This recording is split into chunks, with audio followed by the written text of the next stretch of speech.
হালুম ভাত খাও তাড়াতাড়ি। তুমি এখন আসো না, যাও। তুমি এখন আসো না, খাও। আমি টুকটুকি ভাত খাও। টুকটুকি, তাড়াতাড়ি ভাত খাও। যে অন্যায় করছে এখন পিটামো দইরা কিন্তু। তাড়াতাড়ি খাও, সবাই খেয়ে ফেলতেছে, তাড়াতাড়ি খাও, জলদি খাও। আর এই যে রাখি ম্যাডাম, ম্যাডাম আপনি ওখানে গিয়ে বসে আছেন কেন? যার এক পেশেন্ট শুয়ে আছে। জলদি জলদি খাও, টুকটুকি ভাত খাও, জলদি জলদি।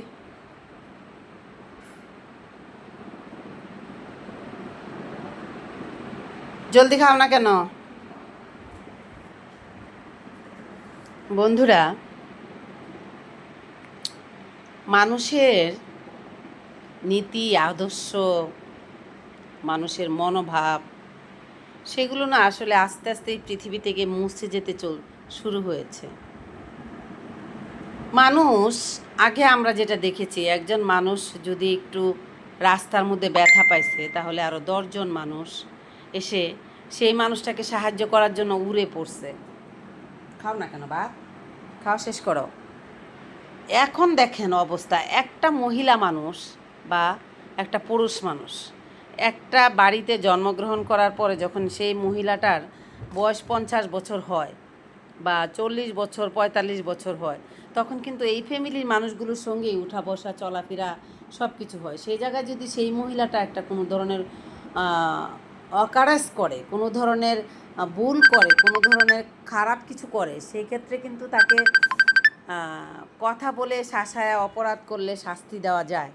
সেই জায়গার মধ্যে ফ্যামিলির মানুষগুলো বা আত্মীয় স্বজনরা কি পারে সেই মহিলাটাকে জামা কাপড় ছিঁড়ে উলঙ্গ করে মানুষের, সারা বিশ্বের মানুষের সামনে পিটাইতে?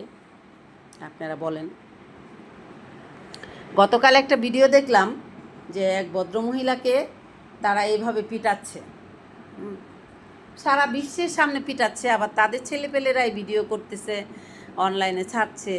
তো এই যে মহিলাটার, তার গোপন অঙ্গটঙ্গ সব কিছু দেখা যাচ্ছে, তার জামা কাপড় ছিঁড়ে তাকে রশি দিয়ে কষে বেঁধে তারপরে তাকে পিটাচ্ছে। তো এই মহিলাটা তো এই বাড়িতেই সে 40 বছর 50 বছর কাটাইছে। এখন সেই মহিলাটা যদি কোনো অপরাধ করে, যদি এমন কোনো অপরাধ করে যে গ্রহণযোগ্য থেকে বেশি অপরাধ, সেক্ষেত্রে তারা আইনের কাছে তুলে দেওয়ালেই তো ভালো হয়, তাই না? সেই জায়গায় যদি তাকে উলঙ্গ করে তাকে মানে এই সমাজের মানুষের কাছে এইভাবে প্রেজেন্ট করে, তাহলে মহিলাটার কিছু না, যে মানুষগুলো করছে তাদের মন মানসিকতাটা কি সেটা বলেন তো। তাদের মন মানসিকতাটা কি মানুষের কাতারে পড়তেছে? আপনারা বলেন সেটা। এই জন্যই বললাম যে আস্তে আস্তে মানুষের কাছ থেকে মানুষের মানসিকতা বোধ, মন মানসিকতা, মানুষের যে একটা সত্যিকার অর্থে মানুষের মানসিক বোধ, সেগুলো মানুষের হারায় গেছে। এখন আর মানুষের ব্যক্তিত্ব মানুষের কাছে নাই। মানুষ এখন মানুষ নামের অন্য কিছু হয়ে গেছে। কোন পৃথিবী দেখছি আমরা, কোন পৃথিবীতে আছি আমরা জানি না। যখন এগুলো দেখি না, হতভম্ব হয়ে যাই। খেলা দেখেন না ছেলেপেলেরা কি চিৎকার করছে, সবাই আনন্দিত। তো বন্ধুরা, আসলে কি ফ্যামিলির মেম্বাররা যারা আছে, যারা এরকম একটা কিছু করে, সেই মানুষগুলাকে আসলে কি বলা উচিত?